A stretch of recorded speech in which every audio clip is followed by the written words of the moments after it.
And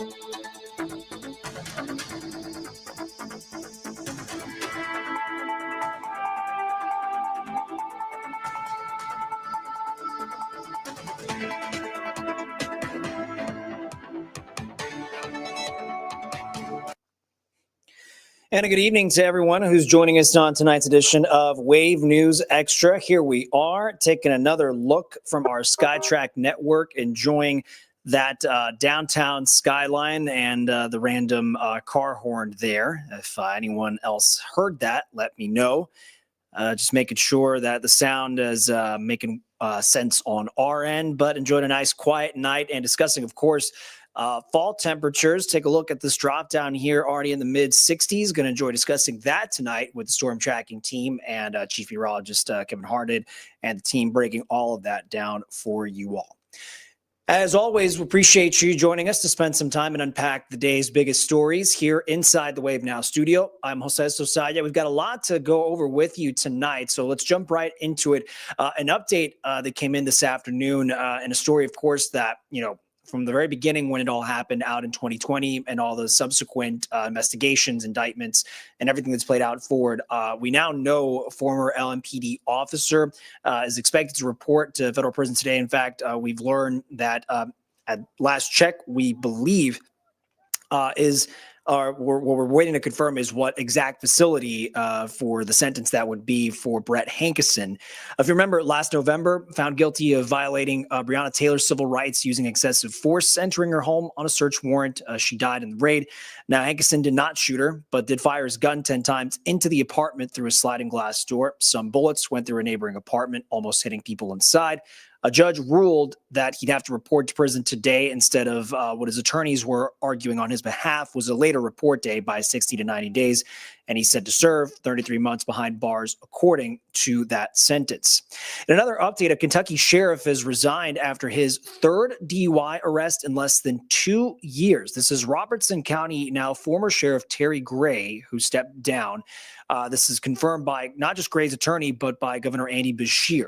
Gray was arrested on Tuesday night after being stopped for driving at a top speed of 110 miles an hour, charged with DUI, reckless driving, wanton endangerment, and official misconduct.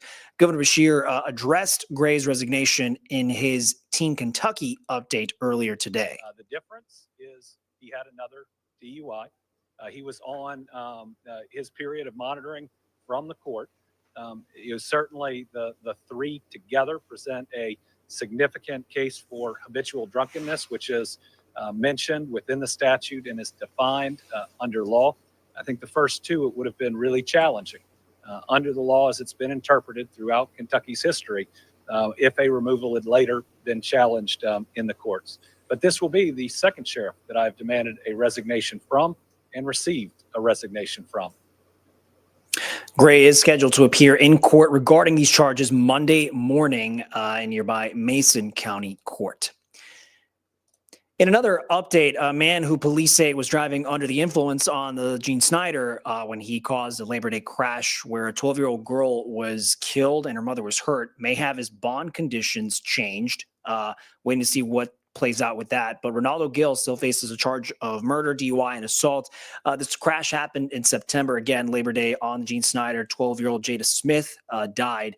In Gill's first court appearance, the judge raised his bond from $250,000 to $500,000, saying that she believed Gill was a danger to the community. His attorney argued raising the bond was a punitive measure. In a hearing today, though, the judge said the current bond conditions are going to change, but we'll decide exactly how sometime later. Some evidence was also presented in this hearing, which accuses Gill of speeding at 100 miles per hour at the time of the crash. Another update we've learned from Metro Police, they've arrested a teenager for a man's murder near a gas station in the Russell neighborhood last month. This is scene footage back when the case just broke and police were there to respond to what happened. 15-year-old whose name is not being released because they're a minor, underage, charged though with murder and possessing a handgun. The shooting was Sunday evening in the 2100 block of West Market Street, and despite paramedics' best efforts to try to save him, the victim, whose name also has still not been released and confirmed, died there at the scene at the gas station. More updates tonight. Another teen accused in a deadly triple shooting in Jeffersontown is admitting apparently he did it. Sebastian Malone in court where he pleaded guilty to murder, assault, and wanted endangerment charges. Malone says he's responsible for shooting in an apartment complex on Taylorsville Road back in April. 22-year-old J.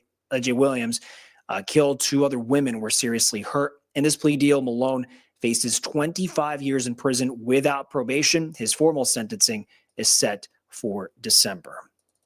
Now, in a troubleshooters update from today, the former chief operating officer of Volunteers of America Mid-States is now facing federal wire fraud charges less than a year after the organization had filed its lawsuit alleging that she embezzled thousands of dollars for her own personal use.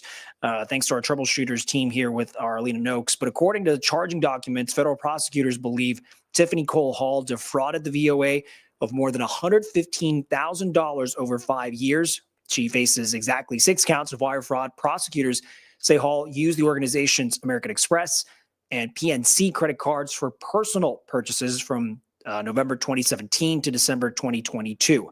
The largest of the purchases listed on these documents was to Lumber Liquidators in 2021 of $1,500, but prosecutors say the total taken was more than $115,000. A spokesperson representing the VOA says their investigation started in earnest in December of 22. Hall was fired a month later. They reported their findings to the VOA's board and federal prosecutors. Now, we also did get a statement from a VOA representative. His name's Travis Ragdale, and the graphic may not be quite functioning right now, but I can read you the quote in saying, Ms. Hall's actions, quote, were a serious violation of the trust placed in VOA Mid-States leadership. We have taken strong corrective action, including enhanced financial controls and oversight. VOA Mid-States remains mission-focused and fully committed to serving our communities with transparency, accountability, and integrity, end quote. So from there, whatever updates do play out, the troubleshooters are going to stay on top of that. We're going to talk about that when that breaking news comes in. Of course, when we do that on air, send it out to your apps on your smartphones and set that up for the updates on wave3.com. And a story heading down also today to Shelby County. Visitors trying to get into the clerk's office were met with a surprise because the offices were closed pretty abruptly because of a problem with bed bugs. The office is going to be shut down tomorrow as well. Seems in our reporting team finding out this discovery of bed bugs caught a lot of people by surprise. Wave News reporter David Mattingly went down to Shelbyville where they found out this little bug became a very big problem. It's not something you see every day. An executive order posted to the front door of the Shelby County Clerk declaring the sudden closure because of a bed bug infestation. No one was more surprised than the Shelby County Clerk. A few days ago, there was a spotting of a critter. That critter turned out to be a bed bug. How it got there, no one knows. An exterminator was called in to spray. But then again, on Thursday morning, they sprayed it, and we've been thought we were free and clear, and spotted another one this morning is when I got to the office. It was then determined that the entire Shelby County Courthouse Annex needed to be fumigated. What was your reaction when you heard bed bugs? Well, it was one of, we've got to protect the employees and we've got to protect the citizens, and we're going to have to shut this building down so that we can do that for the good of the county. The building was closed. The employees went home. And residents like Judy Roberts will have to wait a little longer to get their car tags. They have bed bugs in there. Bed bugs? Wow. Haven't heard of those for a while. And in a public building. Really? How'd that happen? Certainly some questions from folks, but now waiting to be able to come back into the clerk's office. Our thanks to David Mattingly for that report. Exterminators, when they got there late in the afternoon to start fumigating, they do finish the bed bug detoxification, whatever we'll call it, just clearing the whole space out and just cleaning it thoroughly. This is going to cost the county $20,000. Certainly a lot of money, but much more stories, many more stories to break down for you tonight here on Wave News Extra, including tribute and a discussion our reporters our Marissa Burke had with fire leaders about the perils of the job, about prevention, and just a discussion about what it is, the challenges come when these emergencies do come in. Some stories from across our region in Kentucky and spreading out in that way. We're going to take a detour a little out of the Louisville Metro and meet a funeral director who said it's become sort of a mission to help give families that are living internationally across the globe some closure if it happens to come, to his door that someone is asking for their loved one's remains to be sent back home. So certainly a heartfelt story there, and much more to discuss, including an in-studio segment going to be with our reporter Logan Perrone. He went up to Southern Indiana to gauge where the new Monmouth South recreational trail is, and discovering the work done to set up a new class action lawsuit for property owners as the path for the trail, which took over, some reclaimed railroads, but also went into people's private property, and how that is going to move forward. So lots to discuss tonight. We're going to hit 8:16, but be right back after this commercial break on Wave News Extra.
All right, we're back from this brief break here on Wave News Extra. As always, appreciate you joining us, whether that's through the Wave Now app on your smart TV devices, could be through your Roku, your Fire, your Apple TV device, or streaming, of course, connecting with us on Facebook, YouTube, Twitch, and X. All great ways to stay connected with us and to engage here as we kind of go through this different way to look at unpacks of the day's big stories for sure. Well, today, Thursday, was a solemn day for firefighters, families, and the communities where they serve from across Wave Country, recognizing those who, in their sacrifice and service, they were lost, but in trying to help others. Wave News reporter Marissa Burke takes us to a firefighter memorial, showing us how this coincides also with the message to connect with people for Fire Prevention Week as well.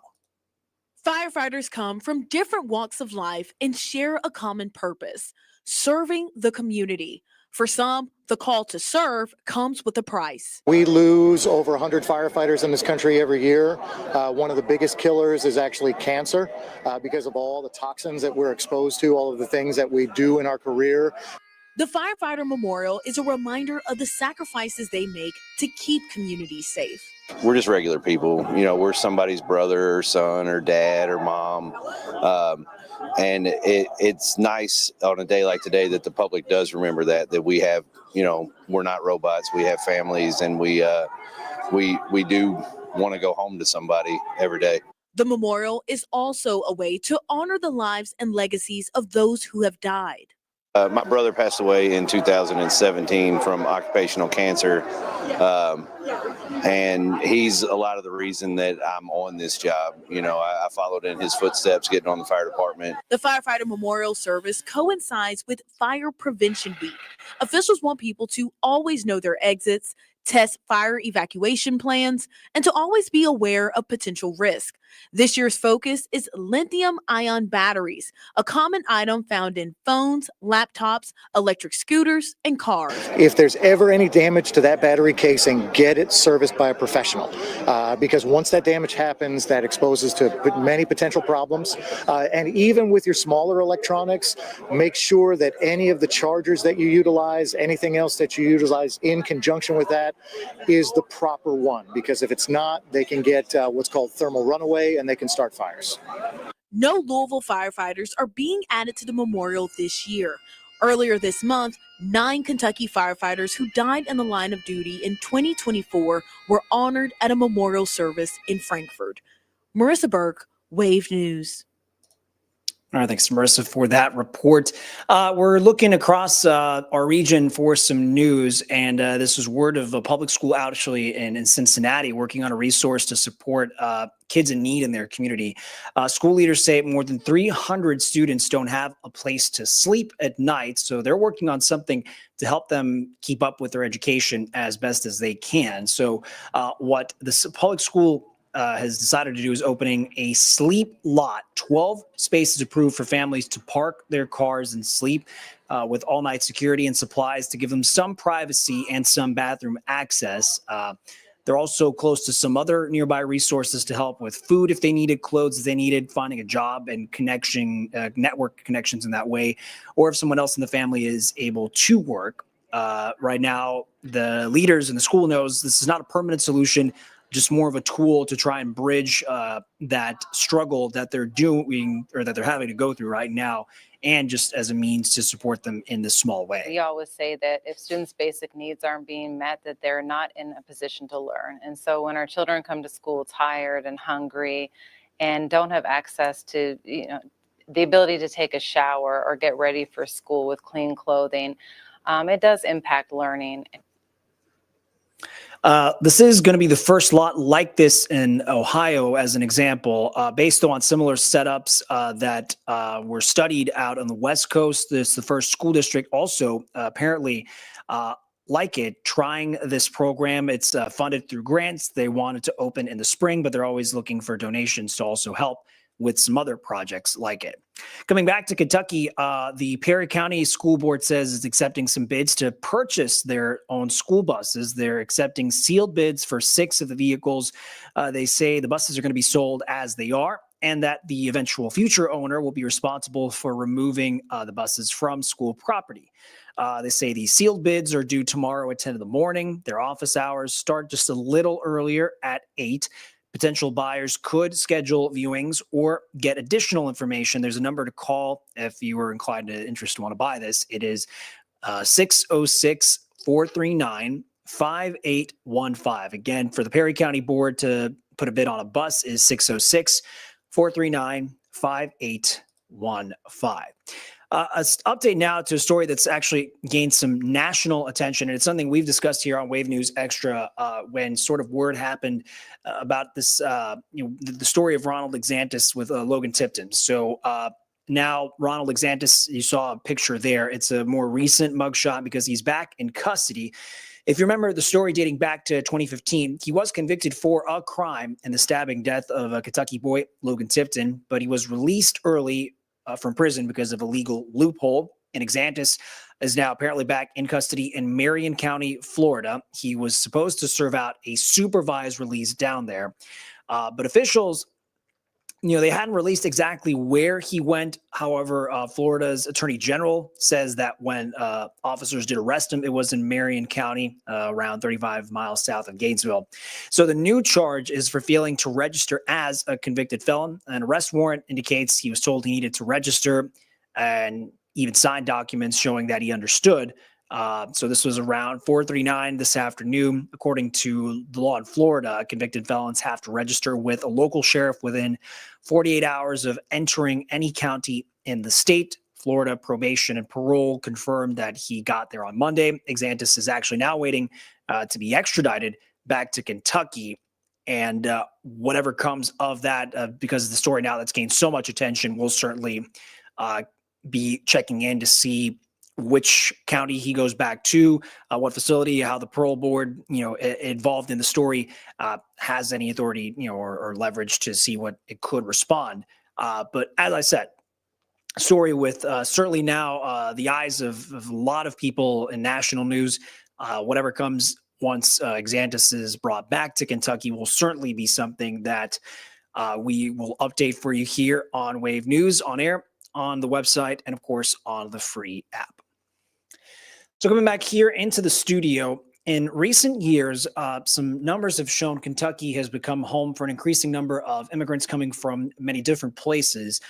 They're coming to live, work, help families back home if they can. Unfortunately, some of them, this will be the last place they live because they will pass away. The question might be, what happens then if loved ones are far away? Well, a funeral director in Lexington has connected with immigrant populations using his expertise to help those who want to be buried, put to rest back in their native homelands. Reporter Jackson Plank and photojournalist Darnell Crenshaw from out in Lexington have this story to share. Starting with Mexico, Guatemala, Honduras, El Salvador, Eritrea. He couldn't find that East African country on a map. I never heard of it. So then I got to learn a little history of it. Those are just a few countries funeral home director James Fender has shipped the deceased from their new homeland in Lexington, Kentucky, back to their native land. Trial and error. And it's still trial and error in dealing with some of the countries, because some of the countries have different requirements. Some paperwork may need to be translated from English to Arabic or Spanish. Take this one, for example. It's a Mexican consulate in Indianapolis, Indiana. You see here, there's a little stamp where the Mexican consulate in Indianapolis has put their stamp of approval. Fender says in the immigrant community, word has gotten around that he can get the job done. My business is a ministry. If you don't know that, then sit down with someone who's just lost someone that they truly love, and to help them get through the process. The final resting place of their loved one is really important to them. Immigration attorney Heather Hottie. But we also need to talk about the fact that some of these people who might be undocumented and may have undocumented family members, it is kind of a stressful time because they do have to interact with funeral homes and other professional services. Through this process, Fender has learned some Spanish and French. It's kind of a sense of pride to know I've helped someone out. In Lexington with photojournalist Darnell Crenshaw, Jackson Plank, WKYT. Now, Fender says through this new sort of part of his workday and his project that, he's looked at the cost to eventually, be able to send clients or loved ones' remains back to their home countries. When it comes to countries in Latin America, it could cost thousands of dollars to ship someone and tens of thousands if they wanted to go back to their country of origin in Africa. He says family members often pool their resources to get their loved one repatriated, and at times even the home country would pay the transportation fee. Certainly a very interesting story there. We're going to take a break right now at 8:28, coming back around 8:30, and in studio we're going to have our Logan Perone discuss his reporting about a new class action lawsuit over just the compensation over this kind of property that was taken over in parts of southern Indiana, where this it's still being built, still actively being built. Monon South Recreational Trail is going on, and Logan's going to break that down for us here in studio. So stick around. We're going to be right back with much more of tonight's Wave News Extra.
Hey there, folks. Thanks for joining us again this evening on tonight's edition of Wave News Extra. And glad to have our Wave News reporter, Logan Perrone, after a busy day, not just today, going to get a lot of his elements for the report. But Logan, this was, a report you've been working on for a couple of days, just getting, some inside feedback from attorneys involved.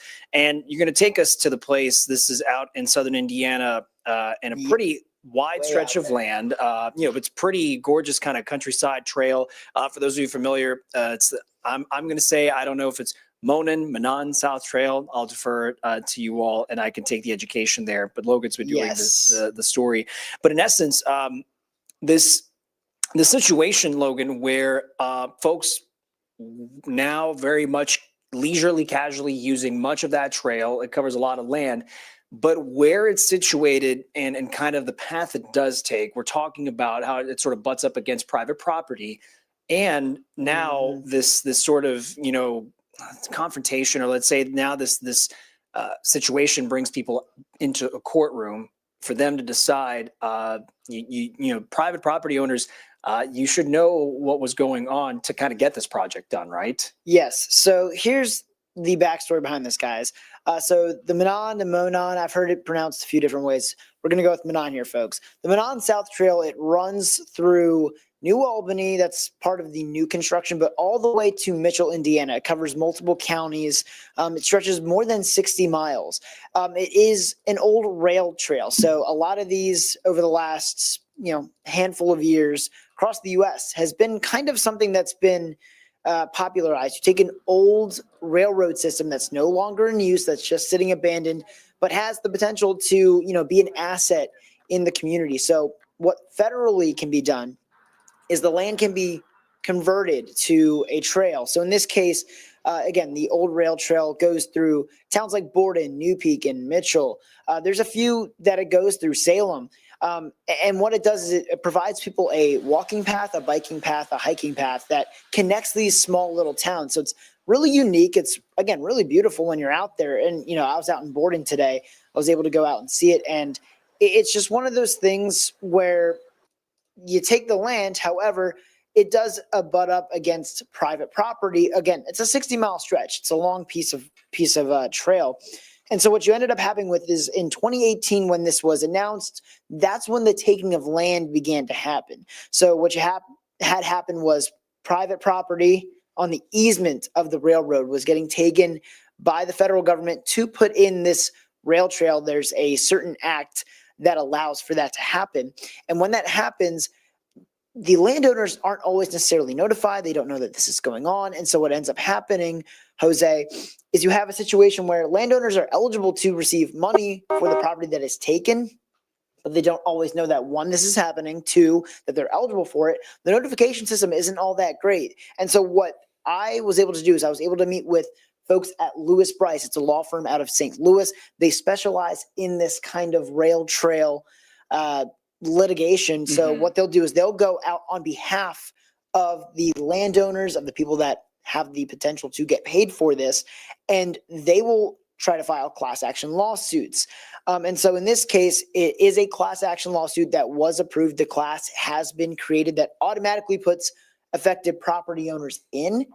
They can opt out if they want to, but they're up to, $10,000. Sure. And I'm counting around, Yes. you did the reporting on this, Logan. We're talking to close to 300 people who've been deemed eligible just as far as the path of the trail is concerned. And those are just people that haven't gotten the chance to apply. So the part of this is there's a statute of limitations that people have to go get their money. That actually originally expired for this trail, this project in 2024. But what, again, the law firm does is they go to the courts and say, hey, these people have the right to the money. The notification wasn't great. They didn't know that this is going on. I believe the one soundbite, the quote that I have in here is, a lot of these people didn't have notice. They did not know this was happening. And you got to think these landowners, sometimes they own vast amounts of property, whether it's farmland, whatever it may be. They have all this land. You might not even notice that the federal government, the groups that are, backing these trails, that they're actually coming in legally taking your property. There is, legal precedent to do so, but they're taking it and you don't even know it. And so then you would therefore not know you're eligible to receive any money. Mm-hmm. And what we're talking about, well, to your point, Logan, there too, is perhaps some plots are just so big from the vantage point, of, how far away the trail might be relative to a busier part of that property. You mentioned sometimes it could be, beyond a farm or just someone owns land that they're not checking on. They're not actively living on this property all the time. This is rural southern Indiana, guys. So there's space. There's plenty of space. So I'm curious, I don't know if in the conversation with these attorneys, as far as, talking about the specific points, but in essence, the amount of money that they're eligible for their troubles as far as what the easement changes are concerned. And I guess, would they have been phrasing it to say, this is how much money?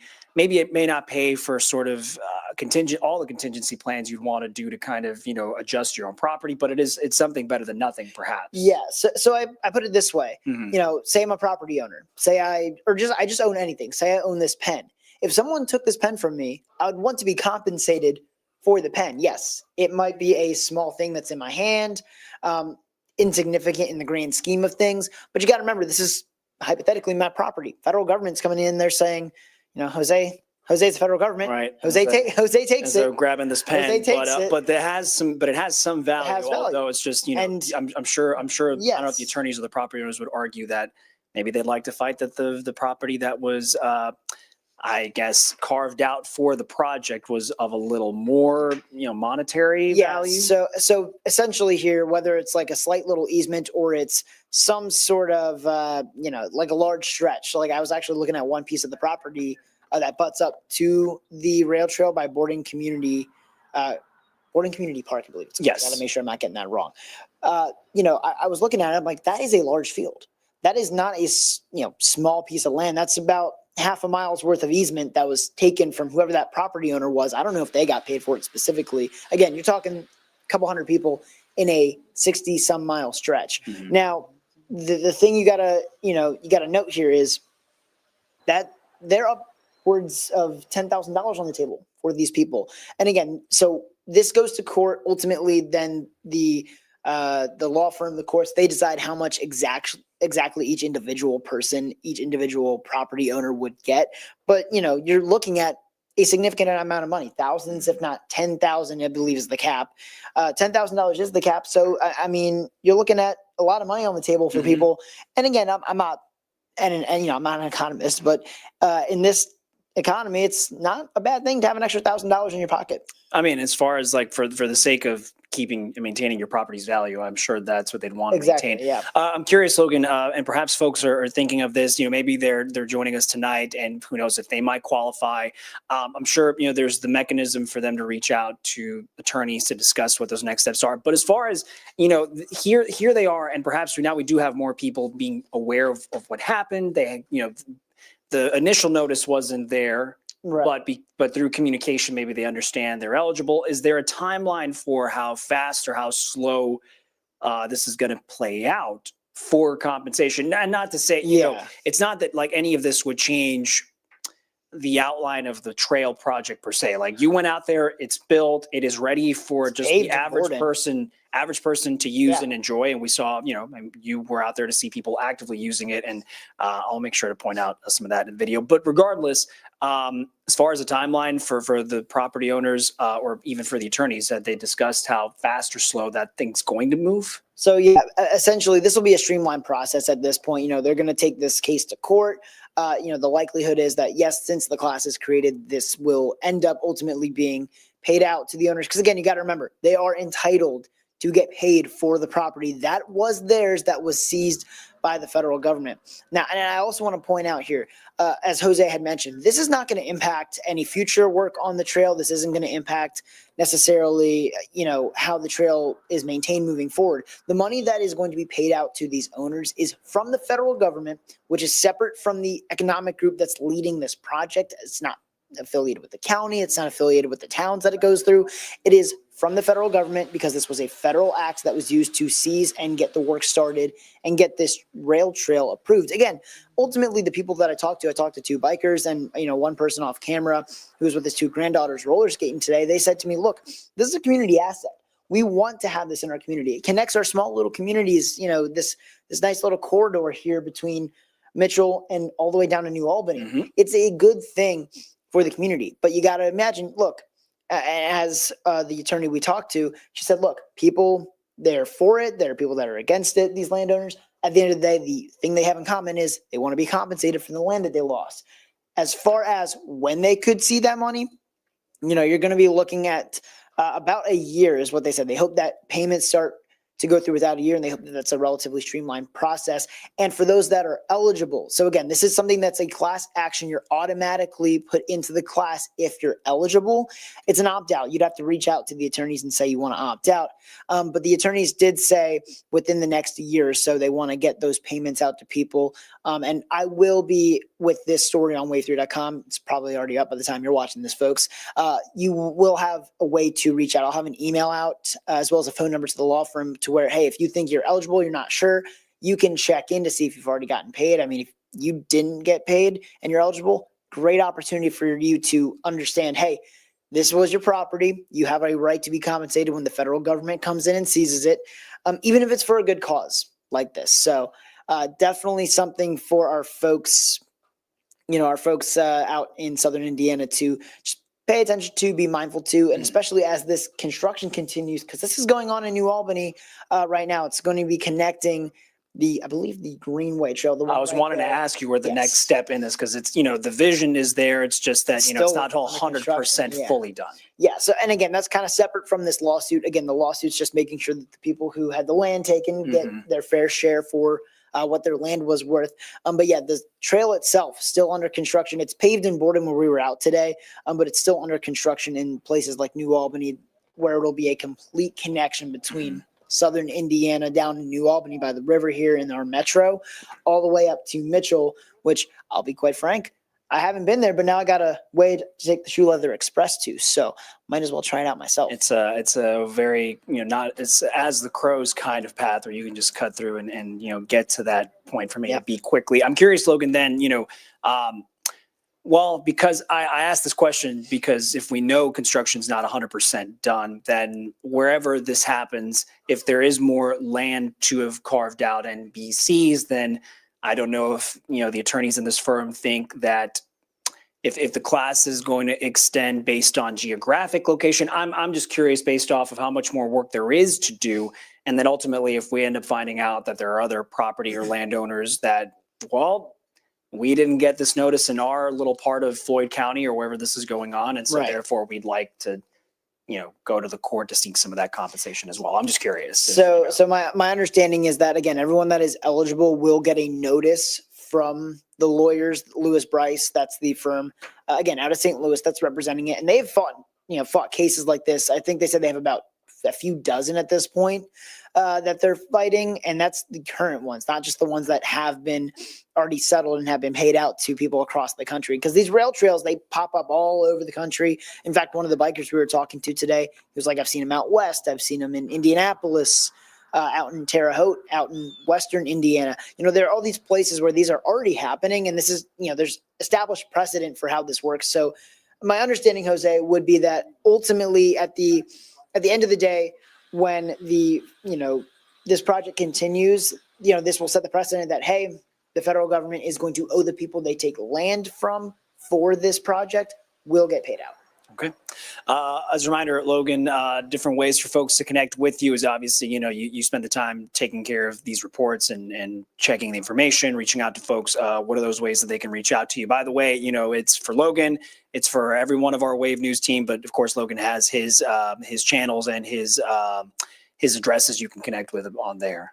Logan Wave 3, that's on Facebook. Logan Wave 3, that's on X, formerly Twitter. And my email is logan.perrone@wave3.com. I love your emails. I love your comments. Please send them. I don't get enough. I'm just saying, it's this is the way to connect with us. If this is something, it doesn't even have to be a story necessarily related to, what happens in major infrastructure projects, but just if anything's happening. And for those of you who've been following Logan on those, that was really rough. On this TDFN nights, but just to know he's become, our ambassador to Southern Indiana when it comes to Friday night football. Yeah. So again, you folks out there in Southern Indiana, I want to, tell me where to go, tell me where the games are. And actually, for those of you watching tonight, I will be out at Harvest Homecoming this weekend at some point. So if you see me, say hi, tell me your stories, tell me the stories you want me to share, tell me where I need to be looking. That's the best way to connect with us is when you see us out in public. Stop us. Stop me. I'm a chatterbox, but if you're willing to talk with me and take some time, go for it. I'm all ears. And exchange phone numbers and just see where these things are going. All right. I appreciate our Logan Perrone stopping by to break the story down for us, which by the way, as Logan mentioned earlier, there's the same breakdown with, more of the full report's going to be for the story on wave3.com. And as this is the supplement for that in that discussion of why the story matters. So we appreciate Logan's time. We're going to take a quick break and be right back with much more of tonight's Wave News Extra. Appreciate you. We'll be right back.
Hey, everyone. Thanks for staying with us tonight on Wave News Extra. A shout out again to our Logan Perrone for spending some time to break down his original reporting in studio.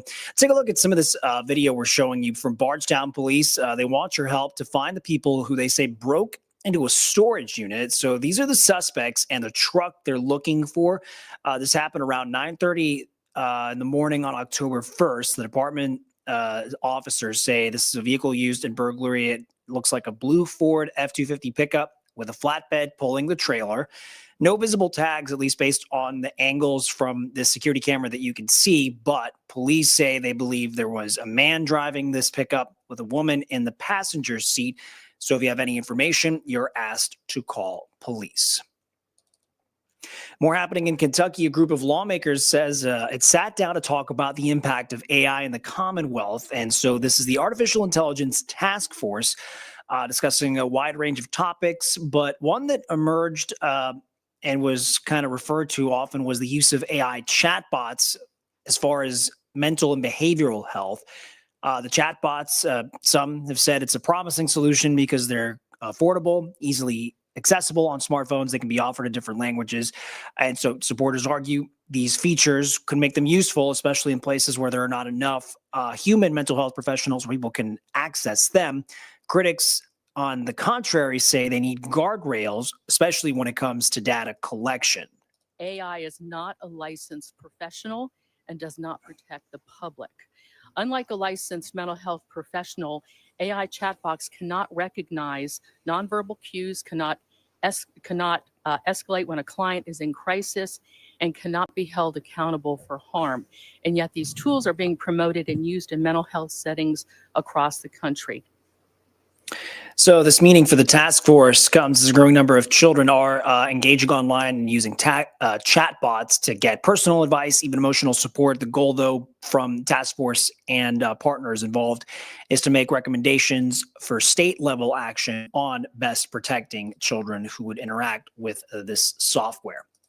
We're going to wrap up things talking about some local sports tonight. Of course, the big story from the week, the new UFL football franchise coming in and taking over the pitch when it's time for them to play games at Lynn Family Stadium. But just in time for a final playoff push, Racing Louisville, they're extending winger Emma Sears' contract through 2028. Sears has already set the Racing Louisville single season scoring record just this year alone with 10 goals, currently tied for third most in the entire NWSL. And so I just want to show off a little bit of some of that game footage, and you can see where this offense matters. I'm getting close to the goal right there, and from a pretty short distance, but accuracy and finishing clearly matters there. And here's Emma Sears talking about what this extension to stay in Louisville means. Honestly, the second half of the season, I've been presented with more opportunities in games than I can really remember in my career. So that's super awesome. And I think that, just kind of trying to flow with that and not think about it too much.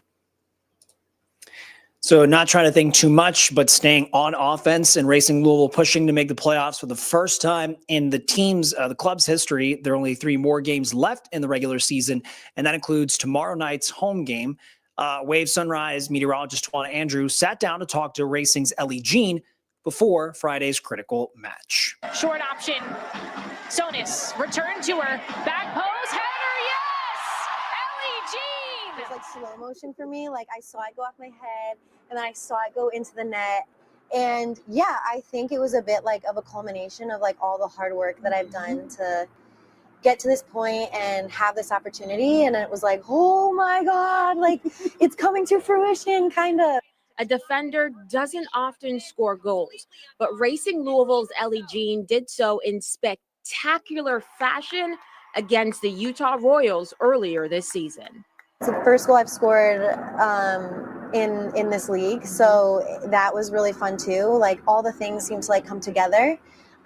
So like I had to celebrate it. Like I'm gonna celebrate the little things, whether it's like a good pass, a good tackle, but like that was the best it could have been for me. The 28-year-old has been an essential part of Racing's defense this season.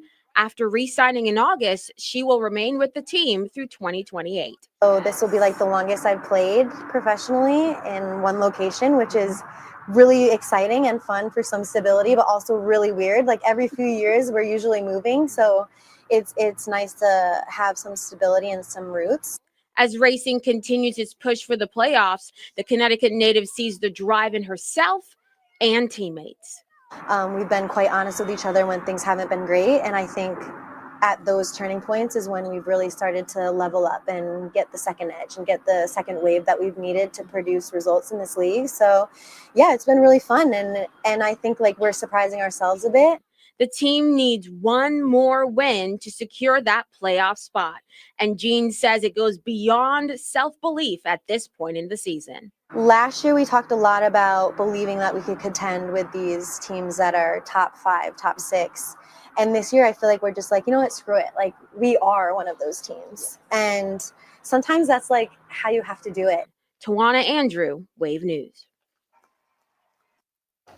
All right, thanks to Tawana for that conversation with star defender there, Ellie Jean. A reminder that racing's taking on the Chicago Stars tomorrow night at 7:30. Tickets are still available, and after tomorrow's game, only one more home game left before that playoff push.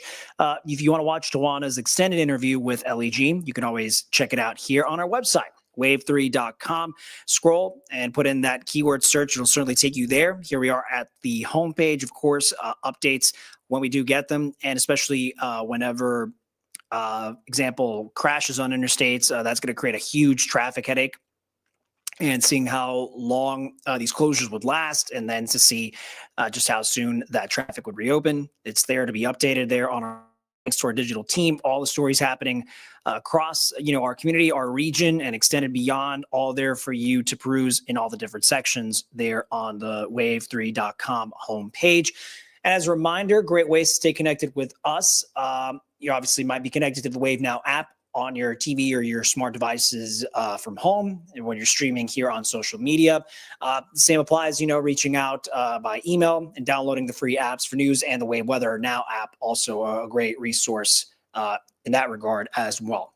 As we're wrapping up tonight and looking at the clock, 8:56, I want to let you all know that as far as looking ahead to next week, there's might be a little bit of a pause when it comes to Wave News Extras at 8 o'clock at night. Hopefully, one of my colleagues will be able to pop in here in the Wave Now studio to see if this is something we can make sure you all are still able to connect with us this way, as a different avenue for kind of going over the day's big stories and all of our reporting. Just, going to take a quick little break, and if for some reason it's not that the Wave News Extra stream is going to be up, I'm just going to go on some time away, and I'll be back after next week. So just make sure we will be here to make sure that the show is ready. May just be a bit of a pause just for Monday through Friday of next week, but rest assured we'll be back to continue more of the stream and bringing people in and having interviews and going over stories here in the Wave Now studio a little bit later in October, let's say. So hope everyone stays safe and warm out there as we start really feeling the drop down of temperatures for fall and enjoying the season. Looking forward to Halloween and everything that the latter part of the calendar year has to offer. Appreciate your time as always, folks. I'm Jose Sosaya here in the Wave Now studio. Until then, take care. We'll see you soon.